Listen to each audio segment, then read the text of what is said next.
Hey there, this is Amanda Kaufman, and you're watching another episode of Making It Happen, where I share with you tips, tricks, tools, and strategies to make things happen in your life, whether it is new adventures or old that you're still working on. And my sister is right here trying to distract me, but that's okay. That's okay.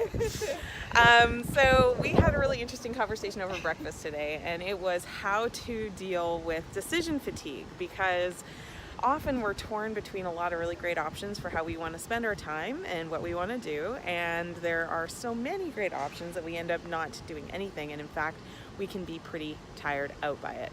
So what do you do if you're experiencing decision fatigue, and how do you know that you are even experiencing it? If you're feeling overwhelmed, if you're feeling like, oh, there's just so much to do and I don't have enough time, there's a really good chance you're experiencing decision fatigue. So what you need to do first is pause and breathe and just be intentional about that. Hold some space for yourself to just center in where you are and be where you are for a hot sec. The next thing is to look at what your major options are. So rather than looking at the huge list of all the things that you need to do in the next even hour, pay attention to what the next thing could be and narrow that down to your top 3 choices. And then 3, pick one and go for it.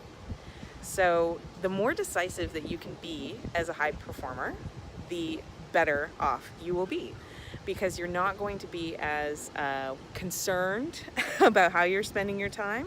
You're going to know how you're spending your time, and you're going to get results from it.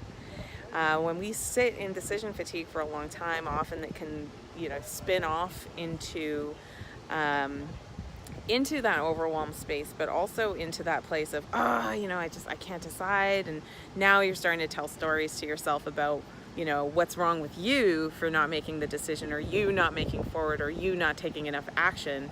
And honestly, I am an expert at that particular story, and I'm here to tell you it doesn't serve you nearly as powerfully as being able to just center yourself, make a decision, and move on. And as you get better at this, you can start making your decisions further and further ahead of time by having a predictable schedule, by having weekly review practices, and all the wonderful things I share with you in my weekly blog. But for now, let's just address this thing, this fatigue, this overwhelm. So first, pause. Second, think about the next 3 moves that you could take right now. Then pick one and go. So I hope that this served you, and I hope you have an awesome week. Take care.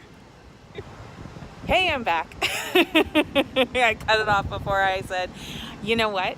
You should subscribe to this if you haven't already. And also, be sure you follow me on Facebook, join my email list, subscribe to my newsletter. I'm also on YouTube, so you can follow me there if that's your chosen platform. And if you check out the link below, I will share with you my weekly review. It is a free downloadable PDF, and it's a bit different than a lot of the weekly reviews you might have seen out there. And it really helps you set up for an awesome, awesome week. So I hope that serves you. Take care.